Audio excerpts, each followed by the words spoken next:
दोस्तों, आज की कहानी है जिम्मेदारी।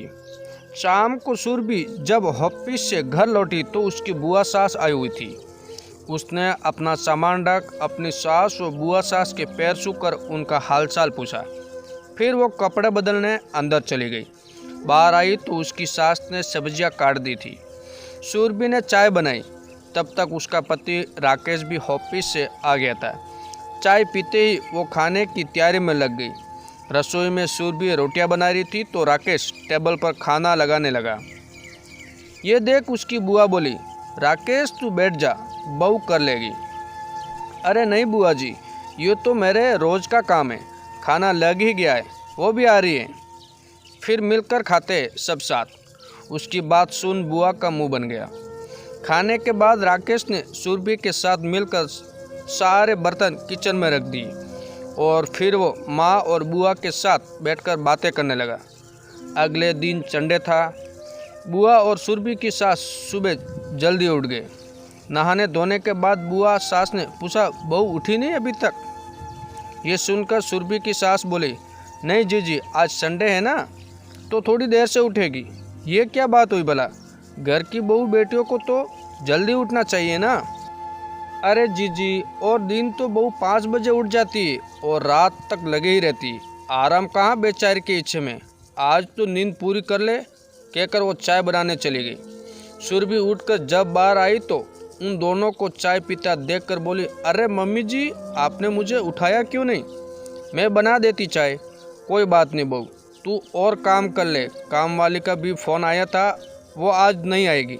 कोई बात नहीं मम्मी, कर लेंगे हम मिल बांट कर। बहू मेरे लिए तो खाना नहा धोकर ही बनाना। हाँ हाँ बुआ जी, मैं सफाई कर नहा धोकर ही आपके लिए खाना बनाऊंगी। तब तक राकेश बाहर आ गया था।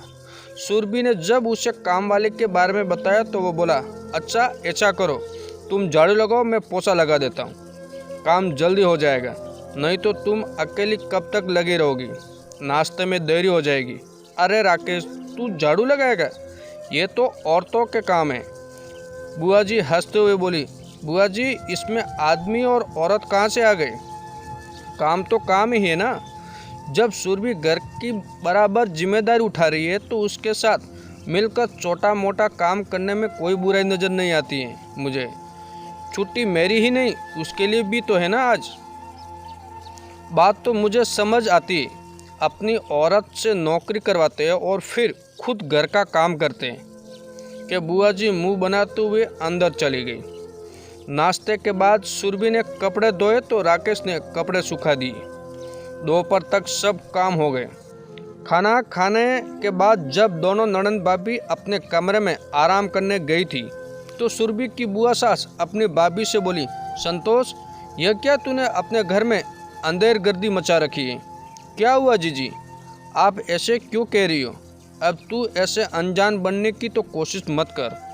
तुझे दिखता नहीं बहू कैसे हमारे राकेश को अपने इशारों पर नचा रही है? बहुत सीधी है। घर बार की सारी जिम्मेदारी उसने अपने ऊपर उठा रखी। राकेश महीने में 10-12 दिन के लिए टूर पर बाहर रहता है तो ये तो संभालती है सब। मुझे तो काम को हाथ भी नहीं लगाने देती। वो तो अपनी मर्जी से थोड़ा बहुत कर लेती। तो इसमें कौन सी नई बात है संतोष? बोल गई, हम लोग भी तो खेती बाड़ी, घर बार, ढोर डंगर का काम संभालते हैं। चूल्हे पर रोटी बनाते थे, अब तो बहुत सारी सुविधा भी हो गई है। पहले तो सारा काम हाथ से ही करना होता था। सुबह से शाम तक कोल्हू के बैल की तरह लगे रहते थे। फिर भी हमने तो कभी ना करवाया अपने आदमियों से घर के काम। एक बात सच सच बताओ जीजी, क्या आपके मन में उस समय कभी नहीं आता था कि घर में थोड़ी बहुत कोई मदद कर दे? मदद की तो छोड़ो, कोई इतना ही कह दे कि बहुएं कितना काम करती हैं। गर्मियों में गज गज भर घूंघट में रोटियां बनाकर खुश होती थी। क्या हर समय सास ससुर की टोका टोकी पसंद आती थी? पति पत्नी चाहकर भी एक दूसरे से मन की बात नहीं कर पाते थे। अगर कोई अपनी पत्नी की मदद करना भी चाहे तो जंग हंसाई के डर से वो कदम पीछे खिंचक लेता था। हमें तो खुश होना चाहिए जीजी कि आजकल के बच्चे इतने समझदार हैं, एक दूसरे के सुख दुख को समझते हैं। दुनिया की परवाह किए बिना एक दूसरे के साथ मिलकर जिम्मेदारियों को निभाते हैं। मुझे तो इसमें कुछ गलत नहीं लगता। जो दुख हमने उठाए, जरूरी है कि हमारी बहुएं भी वही सब चाहे। समय के साथ बदलना ही सही है। जी कह तू सही रही है संतोष। उस समय जी तो मेरा भी बहुत करता था कि मेरे नंदोई थोड़ी बहुत मदद कर दे। चूल्हे पर रोटी कहाँ बनती थी। मुझे शादी इतनी जल्दी हो गई थी कि कितनी बार हाथ जले मेरे, पर सास को कहाँ तरस आता था। आड़ होड़ तोड़ मेहनत करने के बाद कभी बड़ाई ना मिली, सुख की कभी 2 रोटा ना खाई, और आज मैं वो भूल कर रही थी। तेरी बातों ने मेरी आंखों पर बंधी पुरातन की पट्टी खोल दी। घर गृहस्थी की गाड़ी तभी सुचारू रूप से चल सकती है जब पति पत्नी जिम्मेदारियों को मिलकर पूरा करे। एक के कंधे पर सारा ही भार डालने से तो वो डगमगाई ही। कहते हुए बुआ जी की आंखें नम हो गई।